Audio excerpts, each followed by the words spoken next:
Welcome to Marvel Us Disney. Welcome to Marvelous Disney, the podcast that discusses the most recent doings at one of the more interesting divisions of the Walt Disney Company, which is, of course, Marvel Entertainment. I'm entertainment writer Jim Hill, and my co-host, the amazing Aaron Adams, are recording this episode on Tuesday, July 2nd, 2019, which I don't need to tell you folks is the day that Spider-Man Far From Home has just opened in theaters. In fact, Aaron, you are literally just in the door from having seen this movie, right? It's only been minutes since it's passed through my eyeballs and filtered through me brain, so I'm very excited to talk about it as soon as humanly possible. Okay, well, we're going to do that on the second half of the show, folks, and I'm telling you right up front, there's going to be some spoilers, so be ready for that. But in the news section here, no spoilers. So you're safe, sit, listen. But though, I don't know how safe you are. Again, especially if you're like me and really don't like zombies, which is why today I was actually happy when I learned that the Walking Dead comic book series is coming to a close with issue number 93. Are you familiar with the Robert Kirkman books, the thing that the MC series is based on, Aaron? Yeah, I know that it's been running for quite a while. It's been very, very popular. The only question I have is, as they come to a close, did they run out of humans, or did they run out of zombies, or did they run out of ink? Again, we promise not to spoil things. The interesting thing is that this does come to a close, and you folks are going to have to buy the issue that I want to say is not just double size, it's triple size. It hitting store shelves tomorrow. And I have to say again, I don't like zombies. Never enjoyed the Joe Romero films, though. I take that back. I sort of enjoyed the 2004 remake of Dawn of the Dead. I think that was largely because James Gunn, the guy who wrote and directed the Guardians movies, wrote the screenplay for that. And speaking of screenplays, Aaron, if you ever want to read something that will keep you up at night, it's J. Michael Straczynski's screenplay for World War Z. He was the first guy to adapt the Max Brooks, and by the way, Max Brooks is Mel Brooks' son. Right. So, but the best-selling book that Max did about it was sort of a zombie apocalypse, and there are scenes in that screenplay that to this day haunt me. I mean, massive set pieces with hordes of the undead and little character-driven moments that serve up these giant slabs of unforgettable horror. To be honest, I'm actually grateful that Brad Pitt read it and went, no. And they did a different version of the script, and I don't know if I could have taken it if they actually put some of the stuff that J. Michael wrote up on the big screen. So, as a guy who doesn't like zombies, again, I was happy. I was happy for a whole hour, Aaron, that the Walking Dead comic book series was coming to a close. And then Marvel reveals that this October, they're bringing back Marvel Zombies. I can't talk about it yet. Darn it. Okay, well, second half of the show. Okay, you heard. Now, you obviously are familiar with the Marvel Zombie series from 2005, 2006. Sure. I don't see how anybody who ever read any of the books in that limited series can ever forget those comic books. I mean, the fact that Peter Parker was the only Marvel character that went through, the zombification, who remembered what he did, and he was still filled with the hunger, but the regret that he killed and eaten MJ, and he killed and eaten Aunt May. It's like, you can't not remember that. Well, the worst part is he kept thinking, boy, this tastes like Aunt May's chicken noodle soup. You are what you eat. Okay, well, again, folks, that comes back this October just in time for Halloween. In fact, Marvel broke the news by tweeting out an image of the cover of the first issue of the revived Marvel Zombies, which featured zombified Wolverine, Deadpool, and Captain America. Come on, you can't zombify Captain America. Actually, you can, and we're going to put a pin in this very soon, and we're going to revisit it on the second half of the show, because I got something I never thought I would see on a big screen. But I can't talk about Marvel Zombies on a big screen for about another, 20 minutes. So let's get going. Okay. Well, all right, totally changing the subject here. We have an update on Avengers Endgame. This past weekend, Marvel put back out into theaters with an extra show scene, and you could get a limited edition poster, and this was all being done with the idea that they were going to close the gap. They were finally going to be able to pass Avatar, not just domestically, but worldwide, and not only worldwide, but the all-time worldwide box office total. And this crashed and burned. Swing and a miss. Oh, God, yeah. This entire effort only got them an additional $7.8 million, which means at this point, this Marvel Cinematic Universe film has earned $2.76 billion worldwide. And the problem is that James Cameron's Avatar, its all-time worldwide box office total, is $2.78 billion. So literally $20 million separates these two films.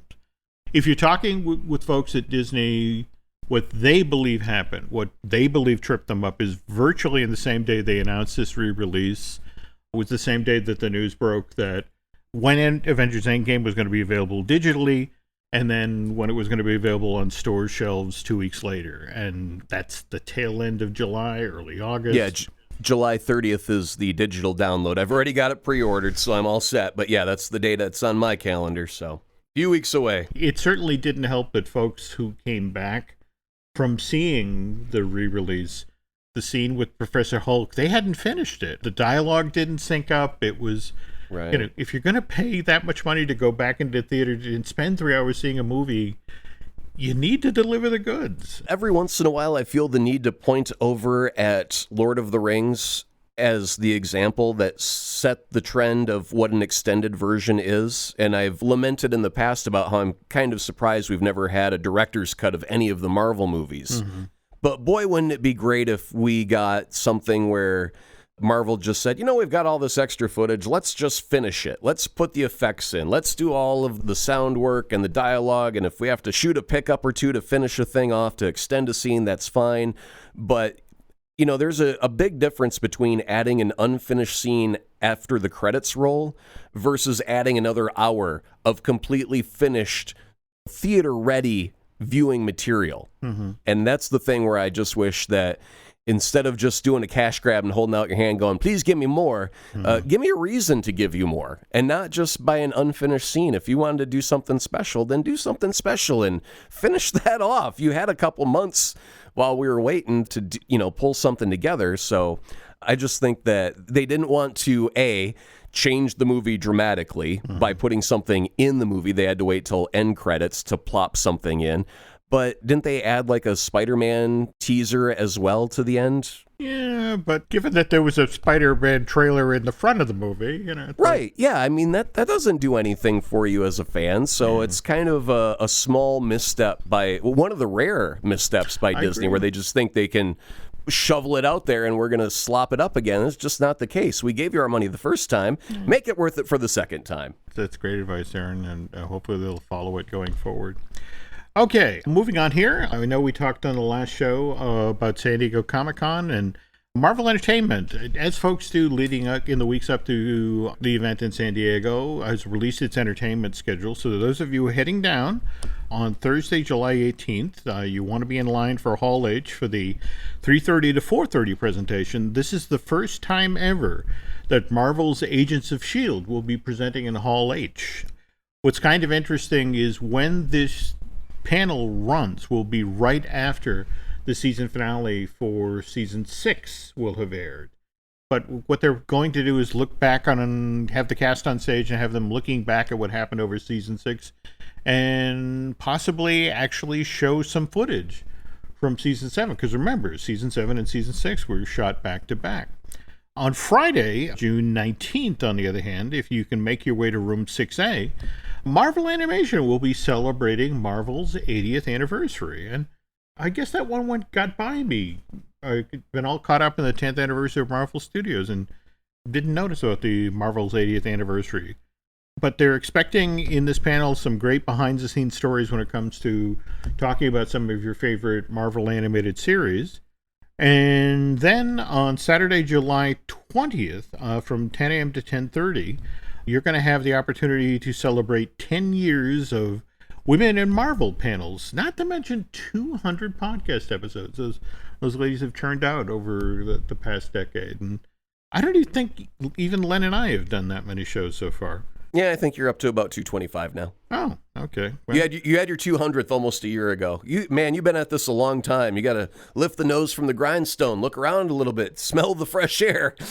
Take a day off, Jim. I'm sorry. At this point, my butt is shaped exactly like this chair. So, anyway, speaking of Comic-Con, also another reason to hang around Hall H, the Russo brothers have a presentation, which is going to be held on Friday, July 19th. Now, it's early. It's 10 a.m. Supposedly, Joe and Anthony will be there talking up their own studio, AGBO Studios, which is their indie operation. But the interesting thing is to help get this presentation some heat. There's been some pretty active talk about the fact that Joe and Anthony Russo are going to be joined on stage by a number of members of Avengers Endgame. No names yet.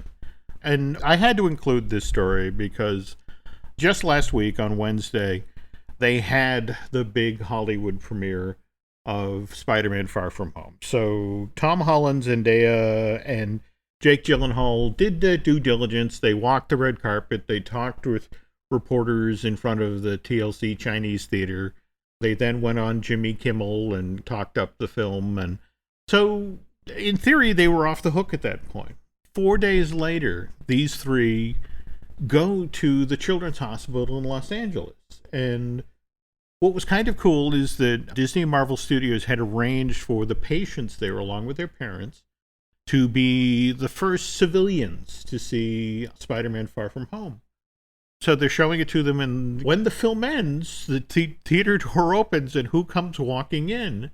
But Zendaya, and not only that, Tom Holland and Jake Gyllenhaal are in their Spider-Man and Mysterio outfits. And they proceed to blow all these kids' minds. They sign posters, they do selfies, and then they spend the next hour and a half walking around the wards to all the kids who couldn't make it down to the auditorium. That, to me, says a lot about these three. Well, there's a difference between doing your promotional duties where you go out on a red carpet and there's hundreds of people and flash photography in your face everywhere and everyone's screaming and you sign a couple autographs. But the difference is when you go to a children's hospital and you spend 2 minutes one-on-one with these kids, you give them an experience that nobody else in the world can kind of relate to. It's just so mind-blowing that these sick kids that are dealing with their own crisis has the actual literal superhero that they've been watching on screen come into their room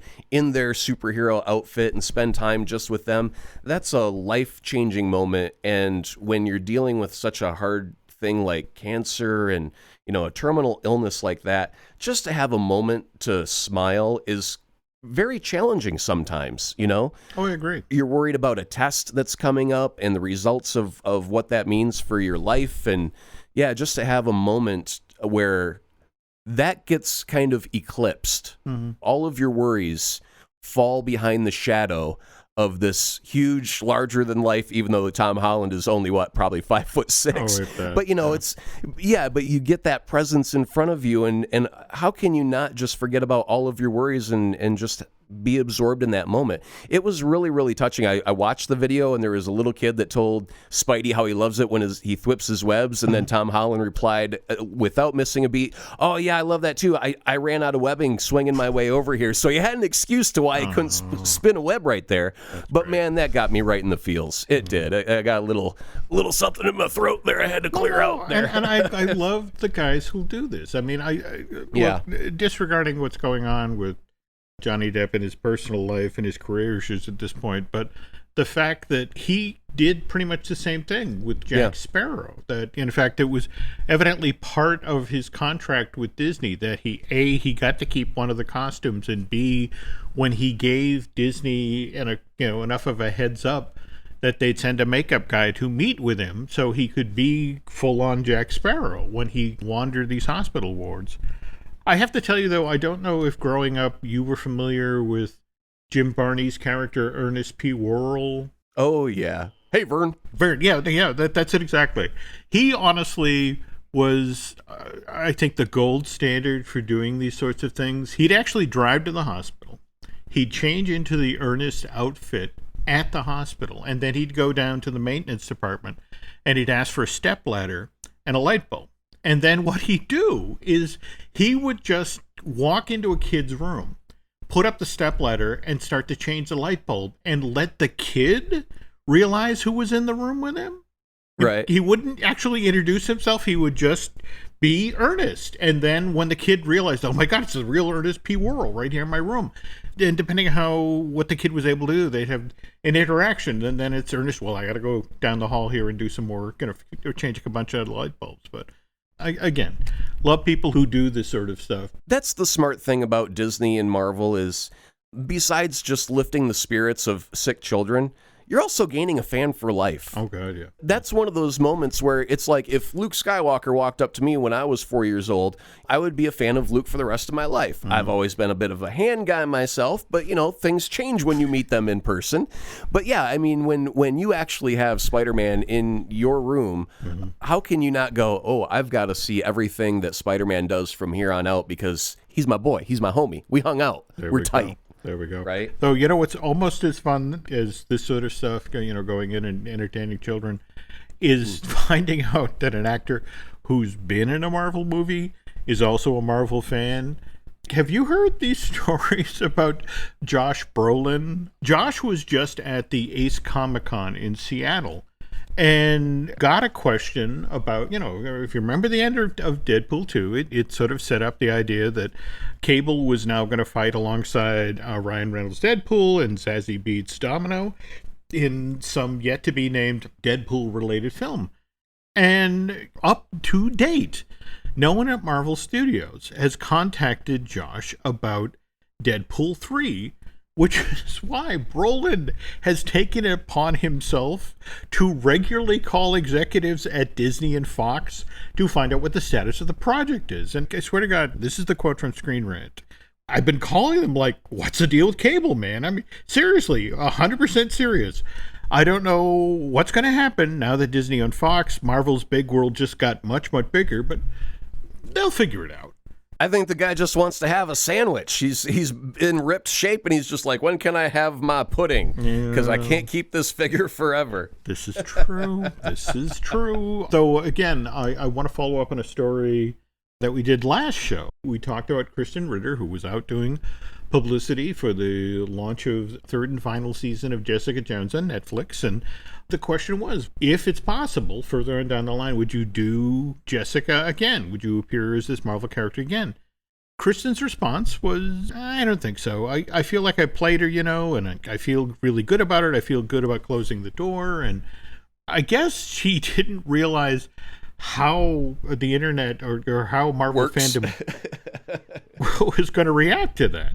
So when that story began to get traction around the internet, Ritter obviously had a change of heart because just a day or so after the interview was published, she takes to Twitter to say, I would play JJ again in a heartbeat. That's in capital letters, by the way. She's the coolest character ever, and I love her. Hey, you never know what the future holds.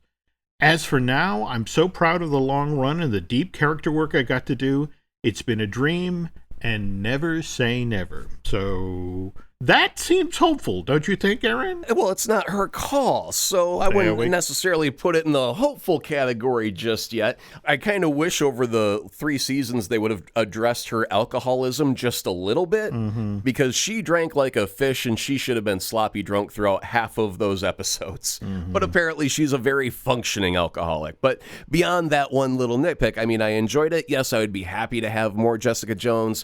What does Kevin Feige say about all this? There we go. Mr. Wet Blanket steps in, and yes, Mr. Feige actually got asked about this recently by an entertainment reporter at BET, and Kevin was not exactly encouraging. What he said was, look, there's a lot of great characters in those Netflix series, but it'll be a while before we can use any of them based on what the contracts were. Well, we've known that. That's not a no. That's just stating the fact that we've been aware of. Yeah, so I know. I wouldn't call him a wet blanket. I would just call him a safety blanket. He's not pushing anything forward. He's not taking anything away. He's just saying, we'll see. Okay. But on the up note, while we're waiting for more Jessica Jones, we will have things to distract us, like the news that broke this week. Evidently, Brie Larson is under contract to do 5 more appearances in the Marvel Cinematic Universe as Captain Marvel.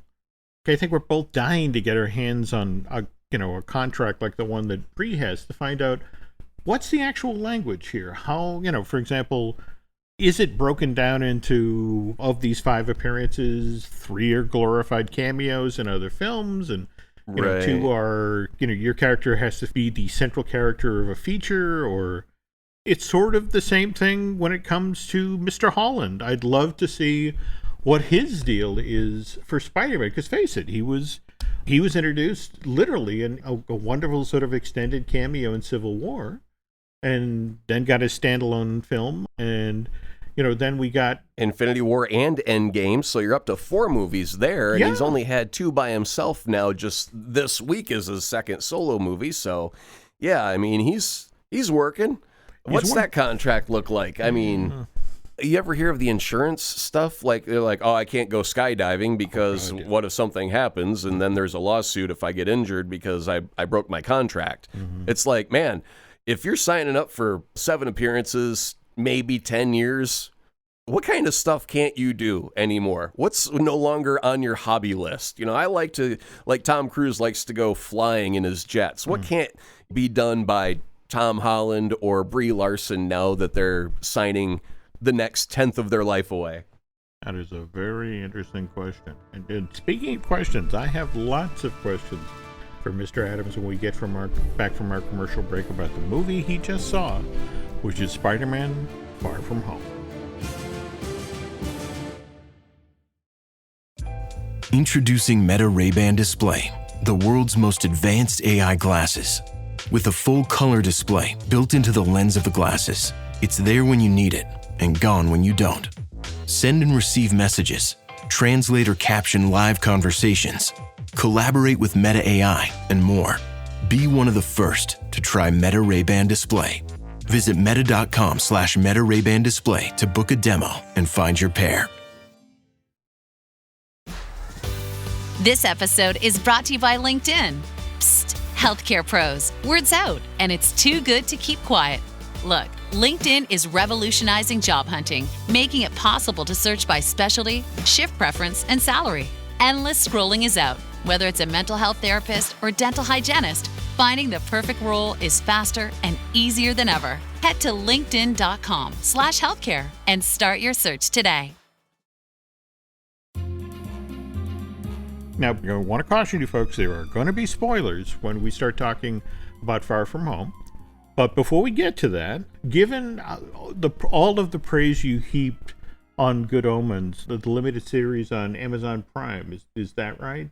Yeah, well, I mean, first off, it's my absolute insane love for everything Neil Gaiman. And that opens up a whole Pandora's box of wonderful stuff. First, we'll talk about the recap of Good Omens. So far, most everybody is loving it, and they're shouting to Neil on Twitter saying, hey, this is great. There's one small select group of people who are not fans of poking fun at the Almighty, and I guess I can understand that. But they've put together a little petition saying that Netflix should cancel Good Omens. And Neil's response on Twitter is, promise you won't tell them? Yeah, we won't tell them that it's on Amazon Prime. I loved that. It was such a wonderful moment. And speaking of other wonderful moments, did you see the image that Michael Sheen tweeted out of the very last day filming? And more to the point, I think it was just before he shot his last scene. Aziraphale? Is that how they pronounce the name? Aziraphale, yep. Yeah, and what he basically said is that I wanted to get a shot of how my hair looked and my makeup looked before I get all teary, because I'm going to miss this character. I'm going to miss the show. He genuinely enjoyed working on this thing. And I don't see how you couldn't have a ball working on that. As a matter of fact, I did buy... I've had the novel for years, decades probably now, but I also bought the script version that goes along with the movie. And man, there is some funny stuff Neil Gaiman writes in there. Like there's a guy in the show, and he does this. Neil writes this bit in the script about, I'm sure he's a great actor, but we gave him no lines. And he's probably thinking to himself, why the hell did I get no lines? I'm a pretty decent actor. And like there's this whole inner monologue about this guy who has no lines. He's just got a shot in the show, and Neil feels bad that he's a good actor that didn't get any lines, but that's what it calls for, so we move on. And there's all these little asides that are not in the show that are so dang funny. And they're just thoughts about how we're going to make this happen with the budget that we have. And is it too grand? And what do we have to cut? And a good costume designer might be able to talk me out of black wings and white wings, and we'll just do trench coats or whatever. But they better be a really convincing argument for it. And it's a lot of fun to read. So if you read the novel, you can read this and get something completely different. You get all the behind-the-scenes gobbledygook from the shooting of the TV show. And yeah, if you like the TV show, the script is the exact same, except there's some parts that got cut out that didn't make it. And those are some elements that were not in the novel. So yeah, there's a lot of really good stuff to go through that a second time if you're a big fan of Good Omens. I'll definitely have to chase that down. But yeah, for Neil Gaiman fans, this is kind of a golden age, because right on the heels of Good Omens, there's been a great bit of news. First off, we also had American Gods, which has been over, I want to say, on AMC for its second season. Now it's going for its third season.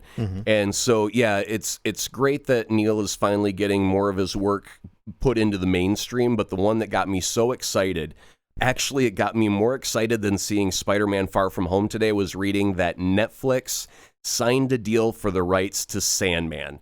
And I could not be more thrilled, because next to Spidey, Sandman is my all-time favorite book ever written, comic or otherwise. It's just so extraordinary that I've been waiting for it forever. Now, the good news is, well, here's the thing. In the 90s, they tried working on a movie for Sandman, and it just didn't come together. In the last, I want to say 4 years, Joseph Gordon-Levitt took on a producer role and was even going to star as Morpheus the Sandman, and that fell apart. And the most recent was another writer who was working on a version of Sandman for film.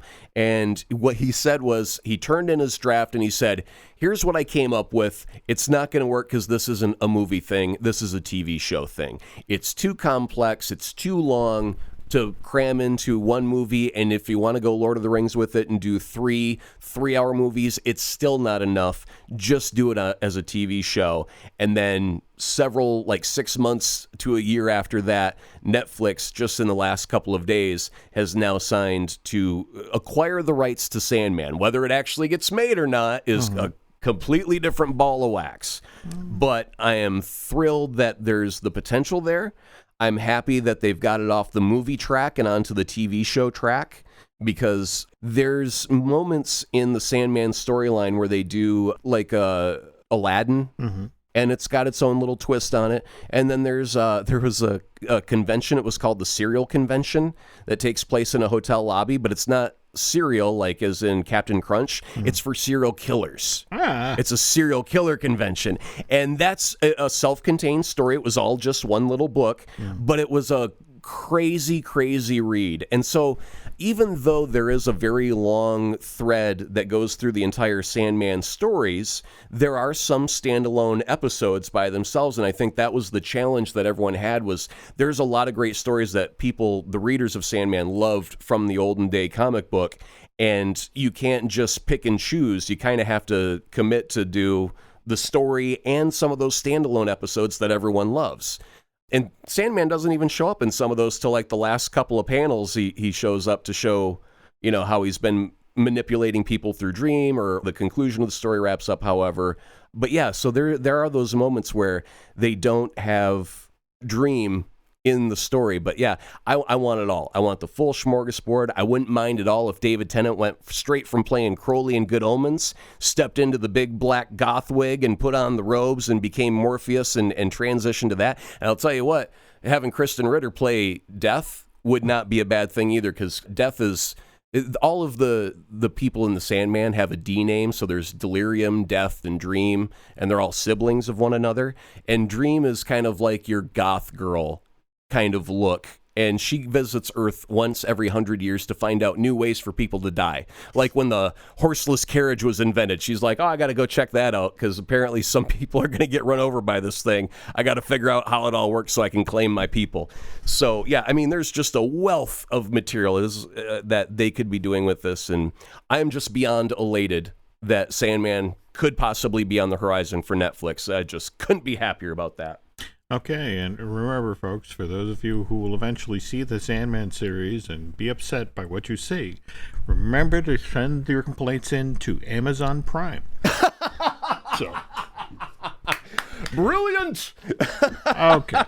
Anyway, changing the subject here, and again, warning all of you that we are about to get into talking spoiler-wise about Spider-Man Far From Home. And okay, Aaron, are we ready to do our jobs? Tentatively, yes. I'm eager to talk about it, but there's still a bit of hesitation in me. Mm-hmm.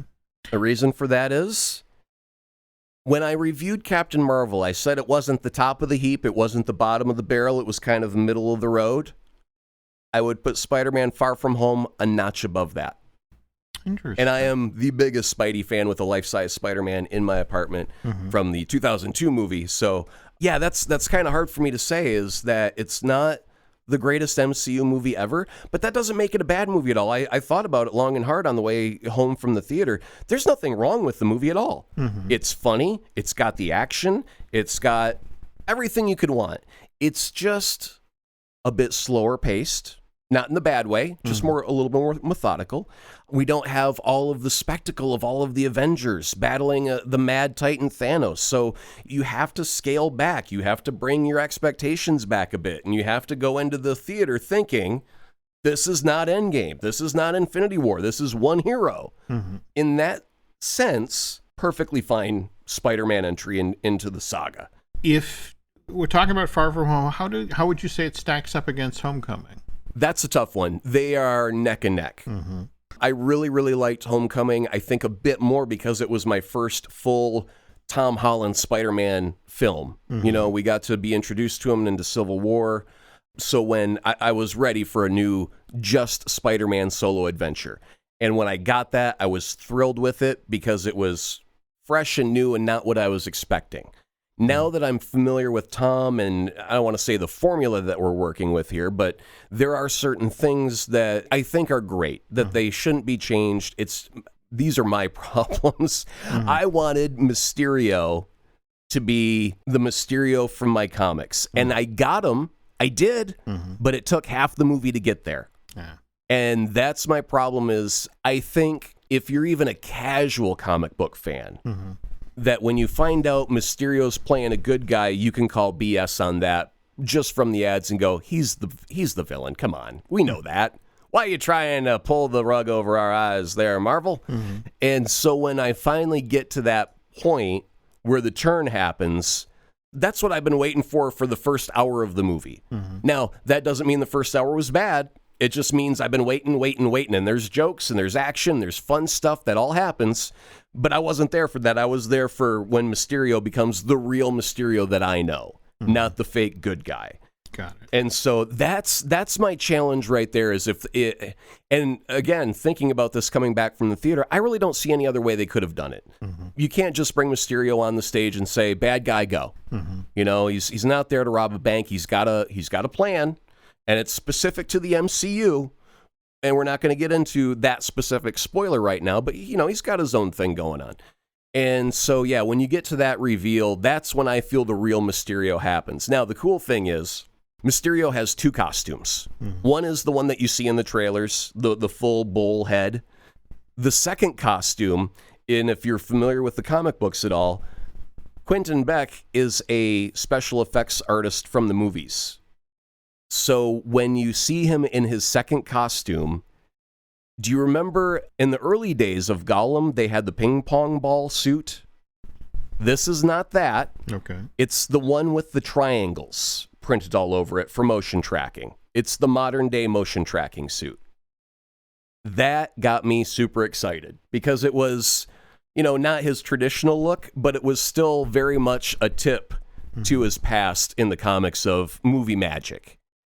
And I got to tell you, there's a moment in Far From Home where Mysterio does Mysterio the right way. And it was 2 minutes of, man, this is so hard to explain. Let me back up a very brief second. Okay. There's a video game, Batman Arkham Asylum. He battles the Scarecrow. Scarecrow doses Batman with some hallucinogenic, and then you have to play a video game level where Batman's tripping, and everything is just wrong and crazy and super wild. There's a moment like that in Spider-Man Far From Home. If they would have given me an hour of that, I would say best movie in the world, because it was so incredibly awesome. That was what I waited for, but it was only like a 2-minute segment of the film. And I want more of that. That was so good. So good. Speaking of which, you mentioned at the top of the show when we were talking about Walking Dead and Marvel Zombies, is this the scene where that happens? Actually, yes, it is. It is indeed. So we'll just say that Spider-Man's tripping. It's not what's going on, but he cannot believe his eyes is the long and short of what's going on. And as Mysterio is messing with Spider-Man, he brings a healthy dose of guilt to him. And all of a sudden, the tombstone of Tony Stark is in front of Peter. And all of a sudden, a hand bursts out of the ground clad in the Iron Man armor and starts dragging itself towards Peter. And the full Iron Man costume pops up out of the grave. And part of the mask is missing. And you get to see the skull.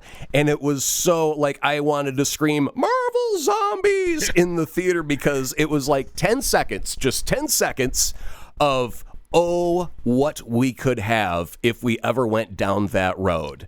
I highly doubt we will. I think, again, that's Marvel kind of giving a nod to one of their storylines, that it's a little bit too far-fetched to fully do a movie about it. But, man, can they dip their toe in that pool and check the warmth. And it was very warm, very comfortable. I was very, very happy with just a glimpse of Marvel Zombies. Yeah, I didn't expect it. Crazy cool. Did you like the way that Spider-Man Far From Home sort of links directly up with the events that we saw in Avengers Endgame? Or there was a bit of necessity, and that was how they handle the blip.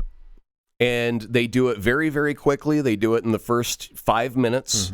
And so what happens is they show a little shot of a marching band on the basketball court, and then people just start disappearing. And then they say, and 5 years later, they just suddenly come back, and then they go back to that same basketball court. Now they're in the middle of a basketball game, and half of the marching band just reappears on the court, and people are colliding with each other, and like, what the hell's going on? And they do an explanation of, so I was gone for 5 years, and my younger brother is now older than me. What's up with that? They say that if you went away for 5 years and now you come back, you're the same age, and they lament how even though they finished their midterms, they still have to take the whole year all over again. It's totally unfair. So, yeah, I mean, it was very, very cute how the students complained and lamented about what the blip meant for their high school careers. But it was just about 3 minutes where Marvel said, we need to have an explanation for this so we can just get it out of the way. Okay, cool. And be done with it. So they handled it well. All right, that sounds like some smart storytelling. On the other hand, anyone who's seen any of the trailers or any of the commercials for this thing knows that the storyline that's kind of set up, to the notion that Peter is being positioned as Iron Man's replacement, sort of the protector of New York City, and just isn't ready for that responsibility, which sort of sets up here's this class trip, I can at least get away for a summer kind of a thing. And did that work thematically for you? Did that help sort of set the stage for what happens after that? Or no, I think that Spidey could have just taken his suit and been a hero the whole way without having to say, I just want to have a class trip. I mean, it wouldn't have changed the outcome of the movie one way or the other. The events still could have unfolded the exact same way. But to remain true to the character, Peter never wanted to be a hero. If you go back to the very crux of why he did what he did, it was because he could have stopped a crime, and because he didn't, he lost his Uncle Ben. No. And so he's always had this thing of, I don't want to do this, but I feel that I have to because I have the ability to do something. The old saying, with great power comes great responsibility. Peter's got the power, so he's always struggled with am I using it responsibly? Am I doing the right thing? Am I allowed to have my own life, or do I only get to be Spider-Man? And so that's always been a version of the character that's been true and consistent all throughout the years of the battle of what's it to be a hero, and am I doing it right, and should I even be doing it at all? Got it. Yeah, thematically, it fits fine. It's not necessary to this particular story, but it's true to the character the way it's been in the past. So, yeah, totally fine with that. Okay.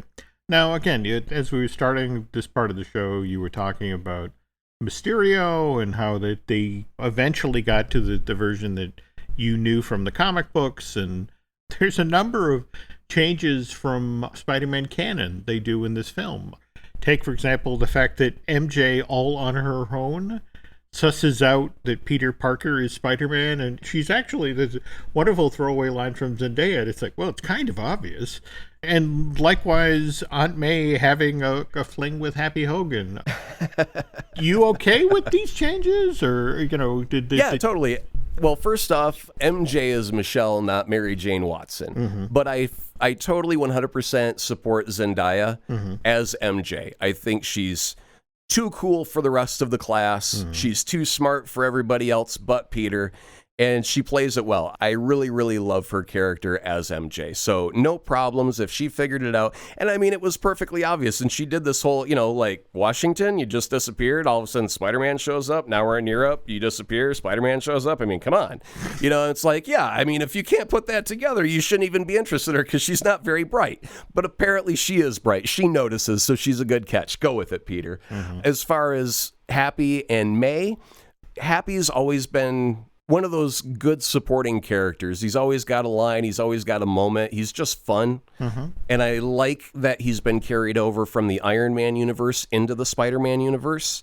Yeah, May needs a partner, so why not Happy? Happy's a good guy. They get along well. They fit together. They have that flirt thing going on. It all works. I'm okay with all the changes that they're making with that stuff. Totally, yeah. We're entering the speed round here. Okay, so all right. Did we have a favorite action scene out of the film? Absolutely, and that is when Mysterio, I want to figure out how to say it, when reality is no longer the thing. Okay. I mean, you're in, obviously, they're doing a thing in Venice. They go to Prague. They go to the UK. So you're in real world places. When you're in the theater and the real world no longer applies, that is my happiest moment through the Spider-Man movie, but it's about 2.5, 3 minutes. And I wish they would have extended it to a lot longer. I could have lived in that world for about half an hour. It was just too crazy. Basically, all of my comic book dreams for Mysterio, all there in that moment. I just wanted so much more of it, but that's me being a greedy pig. Okay. Did you have a favorite character bit in the film? This one actually is going to go in a way that you did not expect, Jim. Okay. Ned. And it's not even in the movie. This is what caught me last night at about 11 o'clock at night. If you'll remember, several months ago, I talked about how Captain Marvel had a commercial for, I don't know if it was BMW or Audi or one of the car manufacturers. And it was like a 3-minute section of a movie more than it was a commercial because they didn't bring in the car till like the last 10 seconds. That's right. Yeah. Okay. Right. So they've got one of those for Spider-Man where it's Peter and Ned going to a science fair and they're looking at all the science projects and how they're better than the one that they came up with. And so Peter thinks, well, let me go back to Stark Labs and get some tech from the Stark Labs and I'll bring it back and say it's our science fair project and that will cover us. Here's the thing that caught me off guard, everyone. While Ned is waiting for Peter to get back, the teacher comes up and says, Mr. Leeds, what's in your hands? Now, that means nothing to nobody except fans.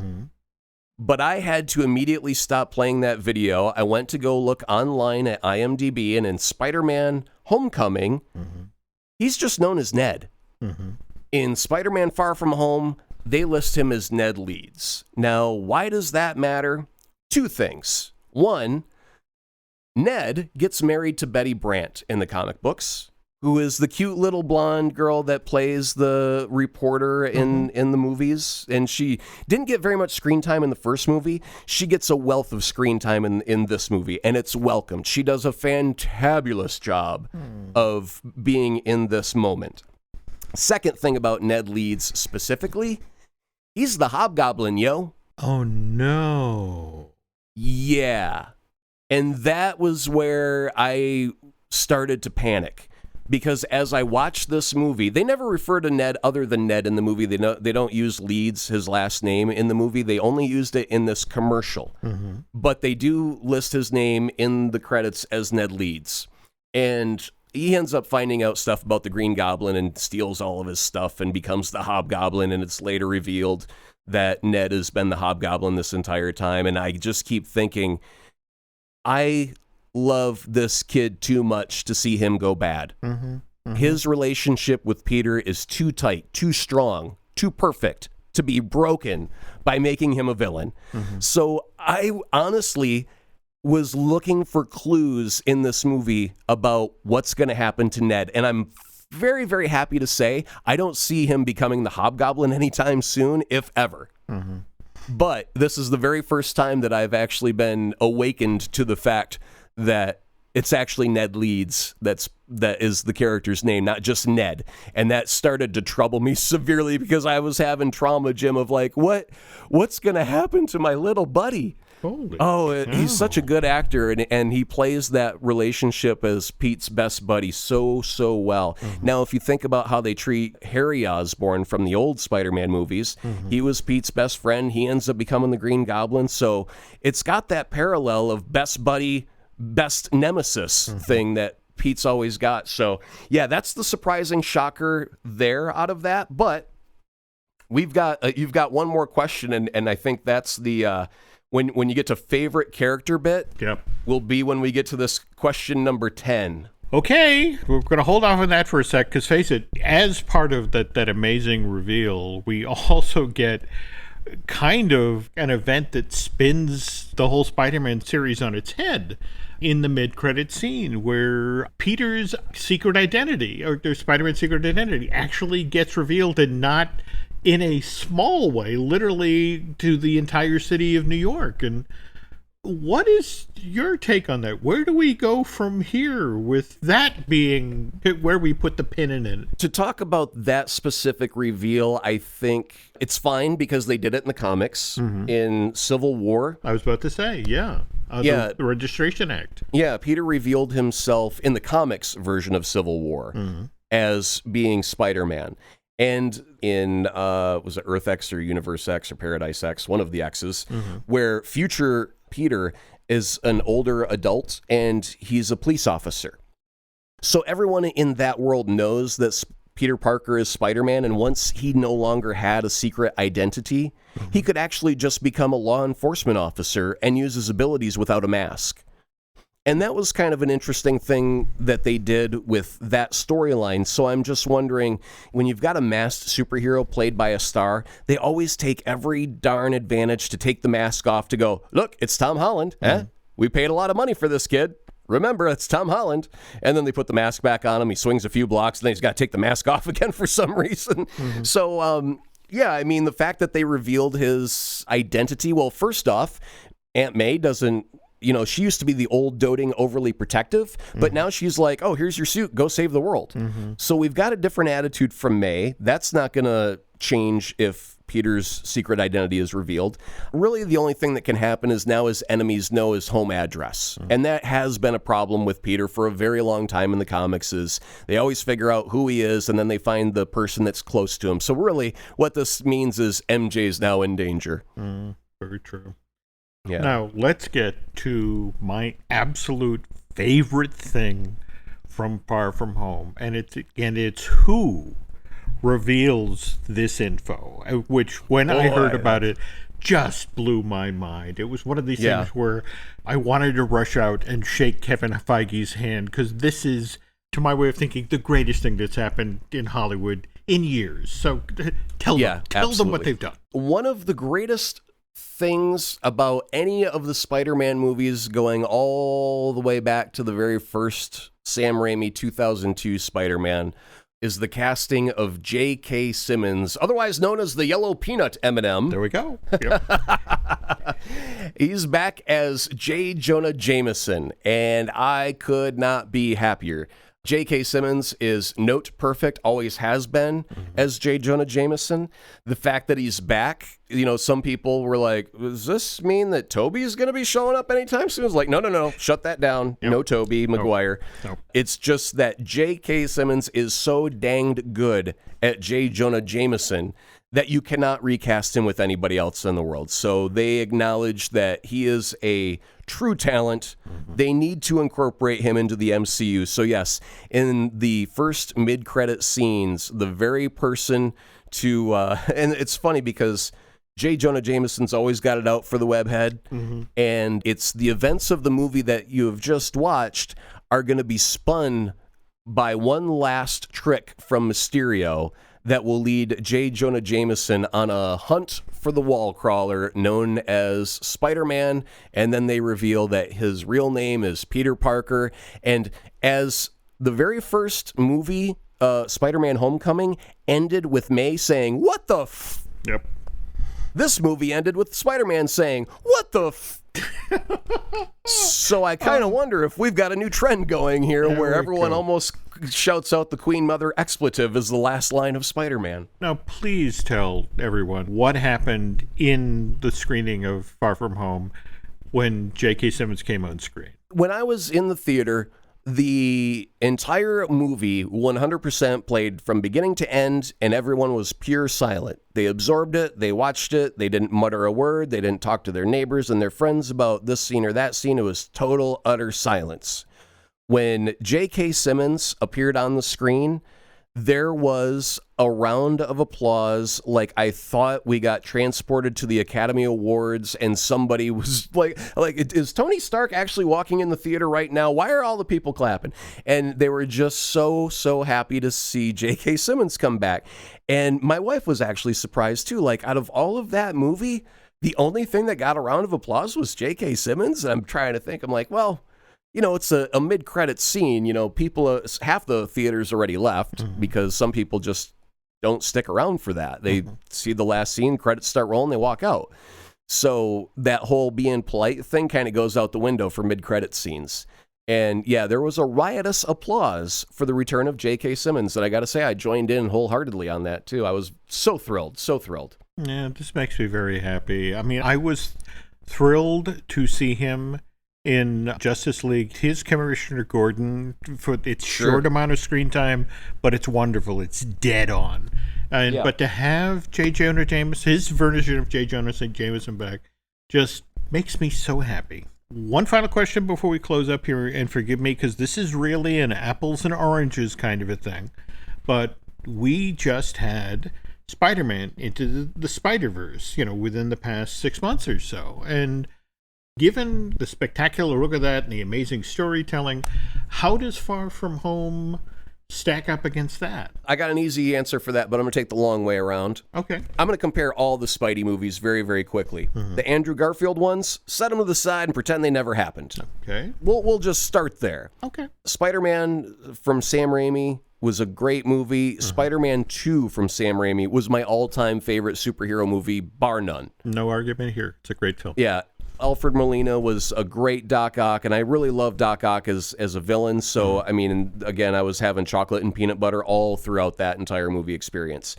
I'm going to say that as far as Spider-Man Homecoming and Spider-Man Far From Home are neck and neck. Okay. I think I would have to go with Homecoming being just a bit better because I think Keaton as the Vulture, you knew he was the villain from the get-go. There was no subversion. There was no waiting halfway through the movie for the turn. So I think that one's going to go in front. But the king of all Spider movies, Into the Spider-Verse, is still my favorite Spider-Man experience. And I'm not the Miles fan. I'm the Peter fan. But Miles is a great addition to the Spider-Verse. Gwen was fantastic. My wife absolutely loves all things Gwen Stacy. And Spider-Man Into the Spider-Verse is one of those very, very rare movies that I can watch from any point and be completely enthralled. Scott Pilgrim is one of them. And Spider-Man Into the Spider-Verse, there's not a dead second in those movies. It's all entertainment. It's all good. I love all of it. So yeah, out of all of the Spider movies, I got to say Spider-Verse is number one. Homecoming, number two, and then we're going to have to talk about some point. Is it Spider-Man 2 with Doc Ock or Spider-Man Far From Home with Mysterio? Because I really, really, really loved what they did when they got to the proper Mysterio. It was waiting for the half of the movie to get there that was killing me. And we do have to address one other thing too. If any fans out there are expecting Hydro Man, Sandman, or any of the other elemental men, don't. They do reference Hydro Man by his comic book character name, and they even rattle off how he became Hydro Man according to the comics, and that was, all accurate. But if it's all an illusion, then we really weren't dealing with those. We weren't dealing with Sandman. We weren't dealing with Hydro Man. Those are not actual things that happened. So there's a lot of people out there that are big fans of Spidey and his huge rogues gallery. And the idea that we might be getting another version of Sandman and also a Hydro Man was a tempting thing. And that just is not the case. So we have to kind of put those guys on a shelf off to the side for a bit. And then there's one other MacGuffin that we have not mentioned at all. And it's a big one. The multiverse. Yeah. It is not. It is not in any way, shape, or form the multiverse yet. Now, here was the thing that got me in the theater. It kind of took me off guard because Mysterio says, this is the 616 universe. And I was like, yeah, that jives. That's what it is. And he started rattling off a couple other universes. And then we get to the trick towards the end, which reveals that it's not a multiverse scenario. And it's like, damn, all of the stuff that we thought we could have had, like a different Tony Stark from a different dimension coming back, or, Black Widow from a different dimension, or meeting a different version of Spider-Man or whatever, is got to be put on the shelf because that just is not the case in this story. And it was kind of bummed out to find out that we don't have a multiverse yet. We could talk for hours about this, and we haven't yet even talked about Nick Fury and Samuel Jackson or the turn at the very end of the film with that character. But yeah, okay. So we'll not reveal this, but we will say there are two end scenes after the credits. The first one we talked about, which is J.K. Simmons coming back as J. Jonah Jameson. There is a longer scene at the end of the final credits that does deal with Samuel L. Jackson's Nick Fury. And even though he's in the movie quite a bit, they do have one last trick to reveal on his actual whereabouts. I have to admit, and that the one little delightful last twist there. But speaking of delightful, Aaron, you did such a great job reviewing the film tonight, and I appreciate how lightly you treaded, actually, when it came to a number of the story points, a number of the surprises, but at the same time, your enthusiasm, your passion for it. And based on what you've said tonight, I'm going to go buy a ticket if I can ever get out of this house. More to the point, folks, we'd love to hear what you have to say about Spider-Man Far From Home, how you think this stacks up, say, against Into the Spider-Verse or Homecoming. But I think you're right. Spider-Man 2, Doc Ock is a tragic character, just surprised the hell out of me. Just love that film. No, I was very happy to have Mysterio finally after years of craving it. And I think the look of the suit, the costume that they put him in, and there's a thing about his bowl head where everyone's like, that looks so stupid. But they end up having kind of a reason why he's got a bowl head. And when you put in all the special effects wizardry and all that stuff, it all makes sense. It's all perfect. It's just that I wish I didn't have to wait an hour for the really, really good stuff. I mean, it was good up until that point, but I knew that there was more meat on the bone, and you're giving me appetizers and I'm hungry for a full dinner. Let's get to it. That was kind of my feeling. So I don't want anyone to think that I'm specifically down on the movie. Again, it's more my wants versus the reality of what they're going to give me.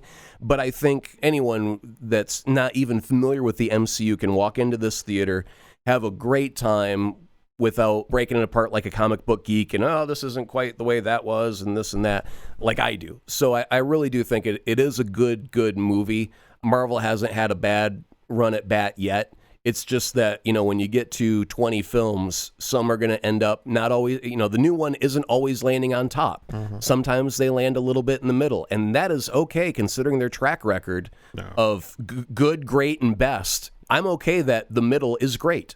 So it's a good time. No, I agree. Well, thanks again for doing such a great job with the review tonight. And I guess that's going to do it for this week's Marvelous Disney. By the way, we have a bunch of other podcasts here at the Jim Hill Media Podcast Network. We, of course, have Disney Dish with Len Testa. We have Universal Joint with Dustin Fuse. We have Fine Tuning with Drew Taylor.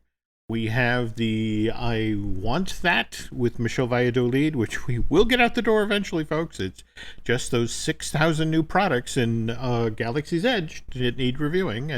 And while we're talking about Star Wars and Lucasfilm stuff, Dan Z and I are due to do a brand new Looking at Lucasfilm very soon, so we'll get that posted as well. Please head over to iTunes and rate and recommend the show. You can head over to Bandcamp and subscribe to the Jim Hill Media Podcast Network. That helps keep the lights on, and we're working on some Bandcamp exclusive shows. Thanks for listening, and we'll talk again soon. More Marvel Us Disney will be coming soon. In the meantime, check out one of the other great shows found only on the Jim Hill Media Network.